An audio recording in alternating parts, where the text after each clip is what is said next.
దేవుని పరిశుద్ధమైన నామానికి మహిమ కలుగును గాక.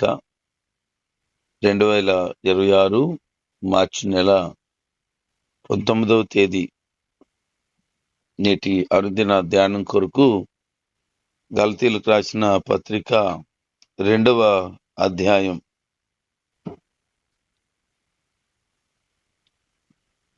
అపోస్తలుడైన పౌలు గారు తన పరిచర్యలో ఎన్నో ఎదుర్కొంటూ ఉన్నారు. ఆయన ఎదుర్కొంటున్న ప్రతి సవాలు కూడా చాలా బలమైనవే. పెద్దవారితో కూడా మాట్లాడవలసి వచ్చినప్పుడు ఆయన ఏమాత్రం కూడా సంశయించకుండా మాట్లాడేటువంటి ఆత్మ ప్రేరణ ఆయనకుంది. ఆయనకంటే ముందే పరిచర్యలోనికి వచ్చిన యేసుక్రీస్తు ప్రభు యొక్క శిష్యులు కూడా ఏదైనా తేడాగా కనిపిస్తే ఆయన మాట్లాడడంలో ఏమాత్రం వెనక్కి తీసేవాడు కానే కాదు. ఈ అధ్యాయంలో పౌలు గారు దేవుడు తనను రాయబారిగా ఉండేందుకు పిలిచి తనకు శుభవార్తను ప్రకటించే భాగ్యం ఇచ్చాడని, ఇతరుల శిష్యుల వలె తనను కూడా దేవుడు అంగీకరించి ఆయన యొక్క సువార్తను ప్రకటించడానికి దేవుడే తనను గుర్తించాడని మాట్లాడుతూ ఉన్నాడు. మరలా ఆయన యెరూషలేముకు వెళ్ళారని, వెళ్ళిన తర్వాత ఆ వెళ్ళిన ప్రయాణం కూడా దేవుని చిత్త ప్రకారంగా నేను చేశానని మాట్లాడుతూ, నా ప్రయాస ఒకవేళ వ్యర్థమైపోతుందేమో, నేను అనవసరంగా ప్రయాసపడుతున్నానేమో అని ఆలోచన చేస్తున్న వారితో నేను మాట్లాడి వారితో నేను చెప్పిన విషయం ఏంటంటే, మన ప్రయాస ప్రభునందు ఎప్పుడు కూడా వ్యర్థం కాదు. కొంతమందితో నేను ఏకాంతంగా కూడా మాట్లాడాను. వారి యొక్క హృదయాలు కొద్దిపాటి గలిబిలిగా ఉన్నప్పుడు వారిని నేను బలపరిచాను అని చెప్తున్నాడు. పౌలు గారు ఎంత గొప్ప దేవుని పట్ల ఆసక్తి కలిగిన వాడో, ఆయనకంటే ముందే పరిచర్లకు వచ్చిన వాళ్ళు కూడా ఆయన వంటి వారుగా లేరు. ఎందుకనంటే పౌలు గారు చేసినంత పరిచర్య ముందున్న వారు చేయలేకపోవడం కొంచెం విచారమే. అయినను ఎవరి సామర్థ్యం చొప్పున దేవుడు వారికి ఇస్తాడనే దైవ లేఖనం నెరవేర్పు కొరకు ఇలా జరిగిందని నమ్మక తప్పదు. ఎందుకనంటే అందరు కూడా ఒకేలాగా పరిచర్య చేయలేరు. దేవుడు అందరికి కూడా ఒకేలాగా పరిచర్యను అప్పగించడు. నానా విధాలుగా పరిచర్యలు ఉన్నాయి, నానా విధాలుగా ప్రభు అప్పగిస్తాడు. కొన్నిసార్లు వారికి సామర్థ్యాన్ని బట్టి ఇస్తే, కొన్నిసార్లు దేవుడే సామర్థ్యమును ఇచ్చి మరి పరిచర్యను అప్పగిస్తాడు. ఏదైనా ఏమైనా దేవుడు అప్పగించిన వారిని నమ్మకంగా కాపాడి ప్రభు ఎదుట నిలబెట్టవలసిన బాధ్యత ప్రతి దైవ సేవకునికి ఉన్నది. ఆయన కొద్దిమంది దేవుని పని కొరకై సిద్ధపరిచి కొద్దిమందిని ఆయన పరిచర్యలో పెట్టడం కూడా జరిగింది. అందులో తీతు అనేటువంటి వ్యక్తి ఒకడు. అతని గురించి కొద్దిమంది మాట్లాడుతూ ఏమంటున్నారంటే, సున్నతి పొందాలని బలవంతం పెట్టారట. యేసుక్రీస్తుని నమ్ముకున్నాడు, అయితే అతను క్రీస్తు దేశానికి సంబంధించిన వాడు, అన్యుడు. అతనేమి యూదుడు కాదు, అందుకని అతను సున్నతి పొందలేదు. కొద్దిమంది ఏం చెప్తున్నారంటే, సున్నతి పొందాలి, సున్నతి పొందకపోతే నువ్వు మాతో చేరడానికి కుదరదు అని కొంచెం గట్టిగానే మాట్లాడినప్పుడు వారి గురించి మాట్లాడుతూ, వాళ్ళు మామూలు కాదు, కపట సహోదరులు, బయటకు ఒకలాగా లోపలికి ఒకలాగా మాట్లాడేవాళ్ళు. వారి యొక్క ఆలోచన విధానం సరి అయింది కాదు. వారు క్రీస్తుని వెంబడించారే తప్ప హృదయపూర్వకంగా స్వేచ్ఛగా ప్రభుని ఆరాధించలేదు. వాళ్ళు ఏదో రహస్యాలు బయట పెట్టే మనసు కలిగిన వారిగా ఇతరుల యొక్క లోపాలను బయటికి తీసుకురావాలని తాపత్రయపడినట్లుగా ఉన్నారు. వీళ్ళు మామూలు కాదు, దొంగసాటుగా సంఘంలో ప్రవేశించి సంఘంలో ఉన్న వారందరినీ కూడా గలిబిలి చేసే రకాలు. కనుక అలాంటి వారికి దూరంగా ఉండండి అని చెప్తున్నాడు. నిజం, ఈ రోజున కొంతమంది పనికి మాలిన వారు తయారయ్యారు. దేవజనులు సాలెమాన్ గారి ద్వారా చాలా సంఘాలు కట్టబడుతూనే ఉన్నాయి. అలాగే ఒక ప్రాంతంలో కూడా పరిచర్య కట్టబడింది. అక్కడ ఒక ఆమె మహిమ కుమారి అని, ఆమె అనవసరంగా ఆయన బ్లేమ్ చేస్తుంది అని ప్రస్తుతం వార్తలు వినబడుతున్నాయి. ఆమెమో నన్ను ఆయన పాస్టర్ గారు బలవంత పెట్టి ఇబ్బంది పెట్టి ఇలా చేశారు అలా చేశారని చెప్తుంటే దానికి గల రుజువుల గురించి ఆలోచన చేసి పరిశీలిస్తే ఆ పరిస్థితులు ఏమైపోయాయంటే ఈ రోజున ఆమె అంతా కూడా అబద్ధం చెప్తుంది, ఎవరు ఆమెను ప్రలోభ పెట్టి ఇలా చెప్పిస్తున్నారు అనే మాటలు వస్తున్నాయి. అంటే సంఘానికి ఎందుకు వెళ్ళింది ఆవిడ? పరిచయను పాడు చేయడానికా? ఆయన ఎందుకు ఆమెను ఆకర్షించాడు? ఈమె ఎందుకు అలాగ ఉంది? అసలు ఈ బుద్ధి ఎందుకు అలాగ ఉంది? ఈమె ఎందుకు అలాగ ఆలోచన చేసింది? ఆమె అంటుంది నన్ను పెళ్లి చేసుకుంటాను అన్నాడు అని. పెళ్లి చేసుకుంటాను అంటాడా నిన్ను? ఎందుకన్నాడు? నువ్వెందుకు వెళ్ళావు? అంటే అతను పెళ్లి చేసుకుందామని వెళ్ళావా?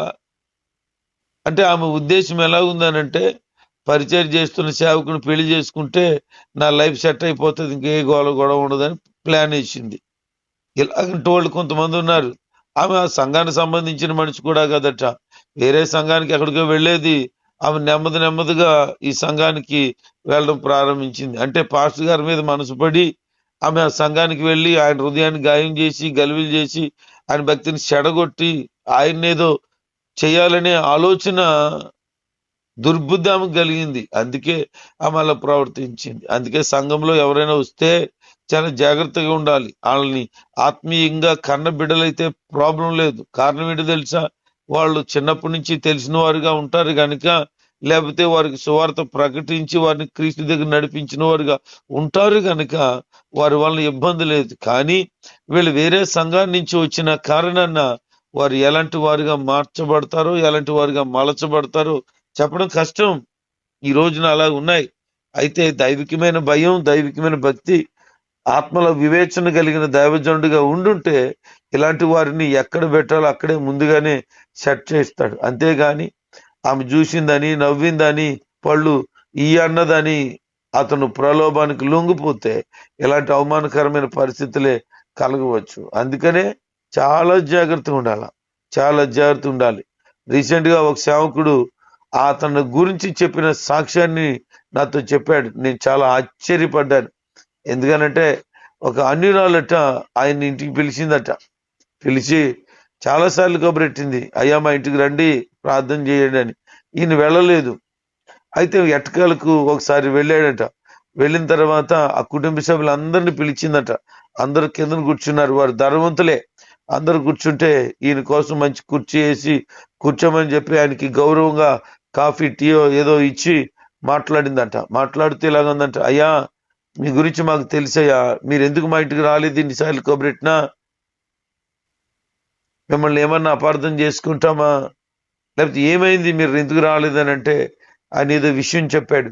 ఇలాగ నాకు కొన్ని అనుకోని విధంగా బిజీగా ఉంది, నేను రావడానికి అవలేదమ్మా అని చెప్తే, మిమ్మల్ని ఎవరు అపార్థం చేసుకోరు, మిమ్మల్ని ఇంకేమీ అనుకునే పరిస్థితి ఉండదు. ఎందుకనంటే మీ యొక్క భక్తి కానీ మీ పరిశుద్ధత కానీ మాకు తెలుసు. మీరు ఎదుటి వాళ్ళని కనీసం తప్పుగా కూడా చూడరు, మీ చూపు కూడా పరిశుద్ధంగా ఉంటది, ఆ విషయం మాకు తెలుసు అని ఆమె కొన్ని విషయాలు మాట్లాడుతూ ఆయన గురించి ఈ మాట చెప్పిందట. మీరు అంత పవిత్రంగా ఉండడం మేము 20 సంవత్సరాలుగా గమనిస్తున్నామని. ఒక దైవజనుడి కొరకు ఒక అన్యురాలు ఇలాంటి సాక్ష్యం చెప్పడం ఎంత గొప్ప మాట. నిజంగా ఆ విషయాన్ని బట్టి నేను ప్రభుని స్తుతించాను. ఒక సేవకుడి గురించి విశ్వాసులు చెప్పడం గొప్ప ఏం కాదు, ఎందుకంటే వాళ్ళకి తెలుసు కదా ఆ పాస్టర్ గారు ఏమైనారు తెలుసు కదా. కానీ అన్యులు సేవకుల గురించి, క్రైస్తవుల గురించి, విశ్వాసుల గురించి చెప్పడం అదే నిజమైన గొప్ప సాక్ష్యం. అది నిజమైన గొప్ప సాక్ష్యం. జాగ్రత్త. సంఘంలో ఎవరైనా చేరితే నేను గాని నువ్వు గాని ఎవరైనా సరే ఏ విధంగానైనా సరే అపవాది గలిబిలి చేస్తే పడిపోవచ్చు. కనుక చాలా జాగ్రత్తగా ఉండాలి. ఆ విషయాలు చెప్తున్నాడు పౌలు గారు. కొంతమంది చెడ్డ అభిప్రాయం కలిగిన వారిగా, చెడ్డ బోధలు బోధించే వాళ్ళుగా వస్తున్నారు సంఘానికి. వారు సంఘాలను చెడగొడుతున్నారు, చివరికి సేవకులను కూడా పాడు చేస్తూ ఉన్నారు. కనుక జాగ్రత్తగా ఉండండి. మేము ప్రకటించిన సువార్త సత్యమైనది, అది దేవుని ఉద్దేశపూరితమైనదే, అదే మీకు మేము ప్రకటించాము. కొంతమంది వస్తున్నారు, వారు ఎంతైనా ఎలాంటి వారైనా పై రూపానికి చూడడానికి ఎంత గంభీరంగా ఉన్న వారి పరిస్థితి ఏదైనా నేను వాళ్ళనేమీ లెక్క చేయలేదు. ఎందుకో తెలుసా? దేవుని ప్రకటించాను. మనుషులను బట్టో, వారికి ఉన్న క్యారెక్టర్ని బట్టో, లేకపోతే వారికి ఉన్న ధనాన్ని బట్టో, వారికి ఉన్న అధికారాన్ని బట్టో నేను ప్రవర్తించలేదు. అందరినీ ఒకేలాగా చూశాను అని చెప్తున్నాను. నిజంగా ఈ రోజున చాలా మంది డబ్బులు ఇచ్చేవాళ్ళు అంటే ఒకలాగా, లేదు ఇంకొక అభిమానంగా చూసేవాళ్ళు అంటే ఒకలాగా, మరింకోటి అయితే మరింకొకరు లాగా చూసేవాళ్ళు ఉన్నారు. కానీ అలాగున ఎప్పుడూ ఉండకూడదు. అందరినీ ఒకే విధంగా ప్రేమించే మనసు కలిగిన వారిగా ఉండాలి. ఓ రోజు పేతురు గారు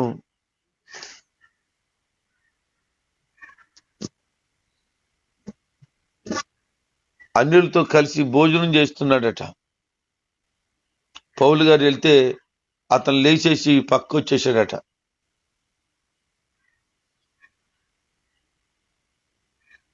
ఏంటి, అన్యులతో కలిసి భోజనం చేస్తుంటే ఎందుకు మళ్ళా మేము వచ్చామని పక్క వచ్చేసారు అని అడిగితే,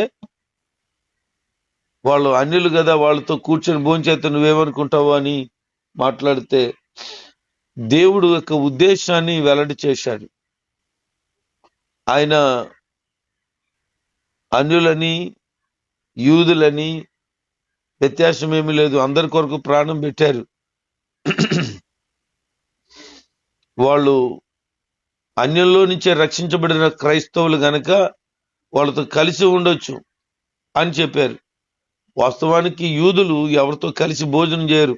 సమరయ స్త్రీ అంటదిగా, మీరు మా దగ్గర నీళ్లు తాగుతారా అని.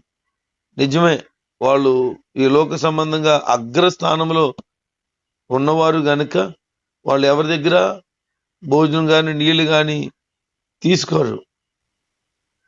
పేతురు గారు కూడా యూదుడే. అన్యులతో కలిసి భోజనం చేస్తే పౌలు గారు, ఏయ్ నువ్వెందుకు అన్యులతో కలిసి భోజనం చేస్తున్నావు అంటారని భావించి ఆయన ఏం చేశాడంటే అక్కడి నుంచి లేచాడు. అందుకే అంటున్నాడు, అందరినీ ప్రేమించాడు ప్రభువారు. మిమ్మల్ని యూదుల కొరకు సువార్త ప్రకటించడానికి అయితే నన్ను అన్ని జనులకు సువార్త ప్రకటించడం కొరకు ప్రభు సంసిద్ధపరిచాడు. నీకు అప్పగించిన నాకు అప్పగించిన ఇది ప్రభు పరిచర్య ఉంది. మనము భేదాభిప్రాయాలు కలిగిన వారుగా ఉండకూడదని. కొర్నేలు విషయంలో ప్రభు ఒక దుప్పటిని జీవించి ఆ దుప్పట్లో చతిస్పాద జీవులు జంతువులన్నీ కనబడి ఇదిగో చంపుకొని తినంటే తర్వాత ఆ దర్శనం అర్థమైంది పేతురు గారికి. అన్యుడైనటువంటి కొర్నేలు ఇంటికి వెళ్ళమని చెబుతున్నాడు. వాళ్ళని తృణీకరించట్లేదని. అన్యులైన కొర్నేలు ఇంటి వారందరూ కూడా బంధువులతో స్నేహితులతో ఆ ఇంట్లో ఉంటే పేతురు గారు వెళ్ళి ప్రార్థన చేసి ప్రసంగం చేస్తుండగా వారి బాప్తిస్మపు అనుభవం కూడా లేకపోయినా వారందరి మీదకు దేవుని ఆత్మ దిగిరావడం చూసి ఆశ్చర్యపోయి అన్ని జనులైన వీరిని కూడా దేవుడు విడిచిపెట్టలేదు అని ప్రభుని గణపరిచిన సంగతి. మరి తర్వాత ఏమయ్యాడు? మర్చిపోయాడా? అంటే ఎలాంటి వారైనా త్రొట్టిల్లో పడే అవకాశం ఉండవచ్చు, కానీ దేవుని కొరకు మనం నిలబడగలిగితే ప్రభు రాజ్యము కట్టబడుతుంది. అంటే పేతురు గారు తప్పు చేయలేదా అని అంటే, ఆయన యేసు ప్రభుని ఎరగనని బొంకాడు 3 సార్లు, అబద్ధం ఆడాడు. ఆ తర్వాత మార్పు మనసు పొంది ప్రభుని వెంబడించి ఆయన కొరకు గొప్ప సేవ చేశాడు. ఆ సేవ చేస్తున్న సమయంలో అన్యులతో కలిసి ఉండడం కొంచెం ఇబ్బందిగా భావించాడు. అంటే ఆయన యూదుడై ఉన్నాడు గనక. కొంతమందికి నేటి దిన ప్రకారంగా పేతురు గారి యొక్క ఉద్దేశాన్ని మనం ఆలోచన చేస్తే కులగజ్జి ఉంటది. మాట్లాడుతూనే ఉంటారు కొంతమందితో, వీళ్ళు మనోళ్ళైనా మనోళ్ళు కాదా అని ఆలోచన చేస్తారు. కొంతమంది ఎవరైతేనేముంది అందరూ మనోళ్ళు అంటారు. కలిసి తినడానికి, ఫ్రెండ్షిప్ చేయడానికి ఓకే మనం ఫ్రెండ్స్. కానీ అదే వియ్యం అందాల్సి వస్తే, బిడ్డల్ని పుచ్చుకొని పరిస్థితి వస్తే అప్పుడు నువ్వు ఎవడవే? ఫ్రెండ్షిప్ కుదురుతుంది తప్ప కలిసి భోజనం చేస్తాం కనుక కలిసి ఎక్కడికన్నా వెళ్ళొచ్చు, కానీ కలిసి జీవితం కుదరదు. మీరు వేరు మేము వేరు, నువ్వు ఎక్కువ నేను తక్కువ, లేదా మేము ఎక్కువ నువ్వు తక్కువ అనే వ్యత్యాసం వస్తుంది. దెబ్బ కొట్టేసావు నువ్వు. వాక్యానికి విరుద్ధంగా బ్రతుకుతున్నావు.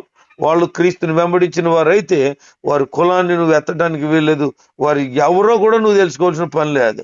ఎందుకో తెలుసా? క్రీస్తుని వెంబడించు వారమైతే మనం ఇలాంటి కులం అనే గజ్జి విడిచిపెడతాం. యేసు ప్రభు వారికి కులం ఉందా? ఈ లోకంలో ఒక జాతికి సంబంధించిన వ్యక్తిగా ఉన్నాడు. ఆయన పుట్టాడు ఆ జాతిలో, అంతే. నేను యూదుణ్ణి, యూదులే నాకు కావాలనలేదు.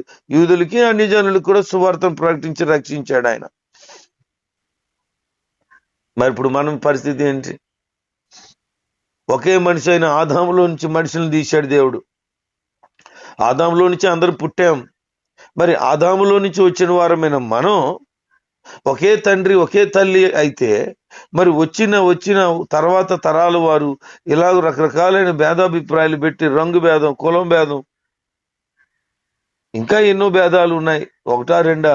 చాలా భేదాభిప్రాయాలు ఉన్నాయి. మరి వాటన్నిటినీ పక్కన పెట్టగలిగితే బాగుంటుంది. దేవుని కొరకు బ్రతకగలిగితే బాగుంటుంది. కొంతమంది ఏమనుకుంటారు? వాళ్ళు మనుషులే అనుకుంటారు. వాళ్ళు కూడా దేవుడి చేత చేయబడిన వారే అనుకుంటారు. ఇది ఆలోచన చేయి. కొంతమంది హృదయాలు వేరే అభిప్రాయాలతో ఉన్నాయి. మరి మా పిల్లల సంగతి ఎలా ఉంది, రేపొద్దున మా వాళ్ళు ఎలాంటి పెళ్లి చేసుకుంటే ఎవరేమంటారు ఏంటి? నువ్వు తింటే తిన్నావు అనుకుంటారు, లేకపోతే ఊరుకుని ఉన్నారు అనుకుంటారు. పడుకుంటే పడుకున్నావు అంటారు, ఊరికెళ్తే వెళ్ళేమంటారు, పనికెళ్తే పనికి. ఎవరు ఏది చేసినా ఏదోటి అనుకుంటానంటారు. అనుకోకుండా ఈ లోకంలో బ్రతకడం కష్టం. మంచి అయినా అనుకుంటారు, చెడైనా అనుకుంటారు, ఏది చేసినా అనుకుంటారు, ఏం చేసినా ఏదోటి అనుకుంటారు. కనుక ఇది కూడా ఏదోటి అనుకుంటారు. అనుకోని అంతే తప్ప దాన్ని మనసులో పెట్టుకుని దేవునికి విరుద్ధమైన జీవితాన్ని జీవించే పరిస్థితి వద్దు. వారు క్రైస్తవులు అయితే వారు క్రీస్తుని వెంబడించి క్రీస్తు రక్తంలో కడగబడి దైవికమైన కుటుంబాలు అయితే, ఒకవేళ వియ్యమే అందాల్సి వస్తే ఏమాత్రం సంశయం వచ్చిన అవసరం పర్లేదు, దేవుడు మెచ్చుకుంటాడు. వీళ్ళకి భోజనం దగ్గర అభిప్రాయాలు ఉంటే తర్వాత పరిస్థితులు ఎలాగుంటాయి? దేవుడు నన్ను అన్ని జనుల కొరకు పిలిచాడు, మిమ్మల్ని ఏమో యూదుల కొరకు పిలిచాడు. మరి మనం అభిప్రాయాలు వేరే అయినా దేవుని ఉద్దేశం ఒకటే, వాళ్ళందరూ కూడా రక్షించబడాలని. ఆయన చివరికి మాట్లాడుతూ ఏమంటున్నాడనంటే, నేను దేవుని విషయంలో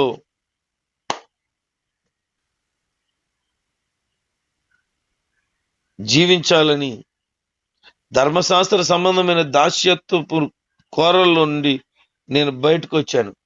ధర్మశాస్త్రం మనిషిని పాపములో నెట్టేసింది. పాపం చేయడానికి ఎక్కువ ప్రేరేపించింది ధర్మశాస్త్రమే. కారణం ఏంటి అని అంటే, నువ్వు పాపం చేసావా, ఈ బలిచ్చి, అంతే. వాళ్ళకి అర్థమైపోయింది బలిస్తే ఎలాంటి పాపం చేసినా పర్వాలేదు అని. పాపం చేయడం బలివ్వడం, పాపం చేయడం బలివ్వడం, అలాగున పాపము అపరిమితంగా ఎక్కువైపోయింది. అది చూసిన యేసుక్రీస్తు ప్రభు వారి లోకానికి వచ్చి తనే ఏక బలిగా కల్వరి శిలువలో మరణించి ఆయన కార్చిన రక్తం ద్వారా పరిశుద్ధపరచబడిన పరిస్థితికి తీసుకొచ్చేశాడు. ఈరోజు యేసుక్రీస్తుని హృదయపూర్వకంగా ఎవరైతే దేవుడు అని అంగీకరిస్తారో, నోటితో ఆయన ఒప్పుకుంటారో, వారు శుద్ధి చేయబడతారు. ఇది ఆత్మ సంబంధమైన శుద్ధి. బుద్ధి లేని వాళ్ళు కొంతమంది ఇలా మాట్లాడుతున్నారు. ఆయన ఎప్పుడో 2000 సంవత్సరాల కింద చచ్చిపోతే ఇప్పుడెలాగున్నా మాకు స్వస్థత వస్తుంది, ఇప్పుడెలాగా ఆయన రక్తం మనల్ని పరిశుద్ధంగా మారుస్తుంది అని మాట్లాడుతున్నాడు. ఎప్పుడో కనిపెట్టిన మందు ఈ రోజుకి నీకు పనికి రావట్లేదా? ఏదో దేశంలో తయారు చేయబడిన వస్తువు ఇక్కడ నువ్వు వాడట్లేదా? అలాగే ఎప్పుడో మరణించిన యేసుక్రీస్తు ప్రభు వారి యొక్క ప్రభావం, విశ్వాసం ద్వారా నీతిమంతులుగా కార్యాలు చేయటానికి మన కొరకు ముందుగానే ప్రోక్షించారు. అర్థమవుతే అర్థమైంది, అర్థం కాకపోతే నోరు మూసుకొని ఉండాలి తప్ప వ్యంగ్యంగా మాట్లాడవలసిన పని లేదు. విశ్వాసం లేనివాడికి ఎన్ని చెప్పినా, దేవుని గురించి అర్థం కానివాడికి ఏం చెప్పినా అసలు అర్థం కాదు. చూడండి, కొంతమంది గొడవాడుకుంటారు, భార్య భర్తలు గొడవాడుకున్న తర్వాత వారిని మళ్ళీ కలపడం చాలా కష్టం అవుతుంది. అదే వాళ్ళు కలవాలనుకున్నారనుకో, మధ్యలో మాటలన్నీ పోతాయి సింపుల్ గాని. అందుకనే భార్య భర్తల మధ్యలో గొడవకి వెళ్ళొద్దు అంటారు. ఎందుకంటే గొడవ పెట్టుకున్న వాళ్ళే కలిసిపోతారు. మళ్ళీ మధ్యలో ఎంటర్ అయిన వాళ్ళు ఉన్నారే, వాళ్ళు సేదైపోతారు. ఆ మనిషి వచ్చి చూసా మనల్ని ఎడగొట్టేయాలని చూసింది, ఏదోలా కలపని మనిషి అని సైడ్కి వెళ్ళిపోతుంది. అందుకే భార్య భర్తల మధ్యలో ఉండకూడదు. వీలైతే కలుపు, లేదా నోరు మూసుకుని ఉండు, అంతే. మనం కూడా అన్యులు అయినా ఇతరమైన వారు ఎవరమైనా దేవునితో ప్రజలను కనెక్ట్ చేయడానికి ఉండాలి తప్ప ఎడగొట్టడానికి ఉండకూడదు. దేవుని నిమిత్తం ధర్మశాస్త్రాన్ని ఉద్దేశించుకున్నాడు పౌలు. కారణం ఏంటి తెలుసా? ధర్మశాస్త్రం పాపంలోకి తీసుకెళ్తే యేసుక్రీస్తు ప్రభు వారు నిత్య జీవంలోనికి తీసుకువెళ్ళారు. అందుకే నేను కాదు జీవించేవాడు, నా యందు యేసుక్రీస్తు జీవిస్తున్నాడు. నేను శరీరంతో ఉన్నానని అనుకుంటున్నాను. ఈ జీవితం దేవుడు నన్ను ప్రేమించి ఇచ్చింది. కాబట్టి దేవుని కుమారుడు అయిన యేసుక్రీస్తునందు విశ్వాసం ఉంచి ఆయనలో సాగిపోతున్నాను. ఆయన కృపణ పట్ల ఎప్పుడు నిరర్ధకము కాకూడదనే ధర్మశాస్త్ర సంబంధమైన నీతిని కాక క్రీస్తును కొరించిన నీతి కలిగిన వ్యక్తిగా నేను ఉన్నాను. అందుకనే బ్రతుకుట క్రీస్తే అని చెప్పడానికి గల కారణం, నేను చచ్చా, ఇప్పుడు యేసు క్రీస్తు నాలో బ్రతుకుతున్నాడు. ఎందుకు చచ్చిపోయావు అంటే, లోకం విషయమే పాపం విషయమే చచ్చిన వాడనే ఉన్నాను. క్రీస్తు నన్ను, ఆ చనిపోయిన నన్ను ఆయన పునరుద్ధానంతో లేపాడు అన్నాడు. ఈ రోజున నువ్వు కూడా లోకం విషయమే పాపం విషయం అపవిత్రతల విషయమే చనిపోయిన వ్యక్తి అయితే, క్రీస్తుతో కూడా సిలువ వేయబడిన వ్యక్తి అయితే, క్రీస్తుతో కూడా 3వ దినాన పునరుద్ధానుడిగా లేచిన ప్రభావంతో నీవు కూడా ఆత్మ సంబంధమైనటువంటి పునరుద్ధానాన్ని పొందుకున్నావు. ఇప్పుడు నువ్వు పరిశుద్ధుడు క్రీస్తుని బట్టి, ఇప్పుడు నువ్వు నీతిమంతుడు క్రీస్తుని బట్టి, నీతిమంతురాలివి. అందుకే ప్రభువుని బట్టి నువ్వు ధైర్యంగా ఉండు. ప్రజలు ఏదో మాట్లాడుతుంటే వాళ్ళ మాటలు పట్టించుకోకూడదు. అపవిత్రమైన వ్యక్తిగా నిన్ను భావిస్తే నువ్వు అది లెక్కే చేయొద్దు. ఎందుకంటే నువ్వు పాపమును విడిచిపెట్టి, అపవిత్రతను విడిచిపెట్టి దేవునికి నీతిగా కనబడుతూ ఉన్నావు గనుక మనుషులు కాదు నిన్ను తీర్చేది, దేవుడే నిన్ను నీతిమంతురాలుగా తీర్చుచున్నాడు. మనుషులు ఎవరో ఏదో అనుకుంటే అవి మనసులో పెట్టి గలిబిలి చెందక దేవుని యందు విశ్వాసం ఉంచి దేవునిలో సాగుపో. దేవుడు నీతో ఉంటాడు, నీకు క్షేమం ఇస్తాడు, అత్యధికమైన ఆనందం సమాధానము నీకు అనుగ్రహిస్తాడు. ఆయన వెంబడించిన వారు, ఆయన కోరుకున్న వారు ఎప్పుడు కూడా వెనకంజ వేయరు. వారు ముందుకి క్రీస్తులో సాగుతారు. అలా ఉండండి. ఏదైనా భేదాభిప్రాయాలు ఉంటే, ఎప్పటికప్పుడు సంశయాలు ఉంటే విడిచిపెట్టండి. దైవికమైన మనసు కలిగి క్రీస్తు స్వారూప్యాన్ని స్వతంత్రించుకొని ఆయనకి ఇష్టమైన వారిగా సాగాలని దేవుడు పౌలు గారి ద్వారా తెలియజేస్తున్నాడు. అలాగే అందరూ కూడా క్రీస్తులో జీవించే వారమై ఉందాం. దేవుడి మాటలు దీవించును గాక. ఆమేన్.